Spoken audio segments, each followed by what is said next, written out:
Hello guys, আসসালামু আলাইকুম। আজকে আমি আপনাদের মাঝে তুলে ধরব শরীয়তপুর জেলার অন্যতম একটি দর্শনীয় স্থান সম্পর্কে।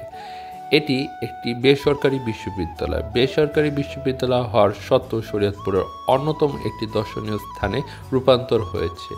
জেড.এইচ. শিকদার বিজ্ঞান ও প্রযুক্তি বিশ্ববিদ্যালয় বাংলাদেশের একটি বেসরকারি বিশ্ববিদ্যালয়। এটি শরীয়তপুর জেলার ভেদরগঞ্জ উপজেলার কার্তিকপুর ইউনিয়নের মধুপুর গ্রামে অবস্থিত। এই বিশ্ববিদ্যালয়টি স্থাপিত হয়েছে 2012 সালে। জয়নুল হক শিকদার 2012 সালে শরীয়তপুরে জেড.এইচ. শিকদার বিজ্ঞান ও প্রযুক্তি বিশ্ববিদ্যালয় প্রতিষ্ঠিত করে। বিশ্ববিদ্যালয়টি 4টি অনুষদ নিয়ে যাত্রা শুরু করে। উপাচার্য প্রফেসর ডক্টর মোহাম্মদ আব্দুল মালিক।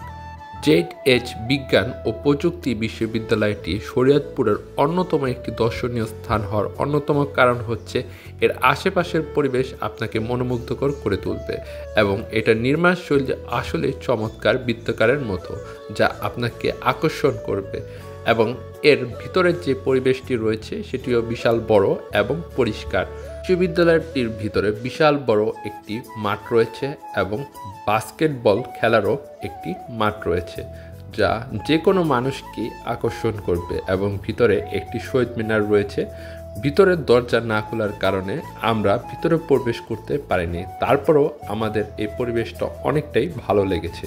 বিশ্ববিদ্যালয়ে শিক্ষার্থী ছাড়াও এখানে অনেক মানুষ ঘুরতে আসে। সাধারণ মানুষের আকর্ষণের একটি কেন্দ্রবিন্দুতে রূপান্তর হয়েছে, যা এখানে আসলেই আপনারা বুঝতে পারবেন।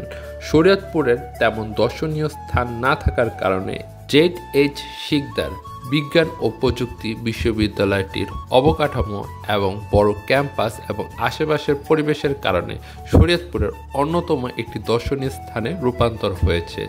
এটিকে দেখতে আশেপাশের অনেক লোকই এখানে ঘুরতে আসে। আপনারা যারা শরীয়তপুরের দর্শনীয় স্থানগুলো খুঁজে পান না, তারা চাইলেই এই স্থানগুলো ঘুরে নিতে পারেন। আমি এর আগে জমিদার বাড়িতে গিয়েছিলাম, সেখানেও দেখেছিলাম যে শরীয়তপুরের একটি অন্যতম দর্শনীয় স্থান। আমরা অনেকেই জানি না যে শরীয়তপুরের কতগুলো দর্শনীয় স্থান রয়েছে। যারা শরীয়তপুর জেলাটাকে অনেক ভালোভাবে ঘুরতে চান, তারা অবশ্যই এই জায়গাটি ঘুরে দেখতে পারেন। আরও দর্শনীয় স্থান সম্পর্কে জানতে চাইলে অবশ্যই আমার চ্যানেলটি সাবস্ক্রাইব এবং ফেসবুকে দেখে থাকলে পেজটি ফলো দিয়ে রাখুন। আপনাদের ভিডিওগুলো ভালো লাগলে আপনারা অবশ্যই শেয়ার করবেন এবং কমেন্টের মাধ্যমে জানাবেন। আমরা পরবর্তীতে এর থেকেও আরও ভালো ভিডিও এবং দর্শনীয় স্থানগুলো আপনাদের মাঝে তুলে ধরার চেষ্টা করব।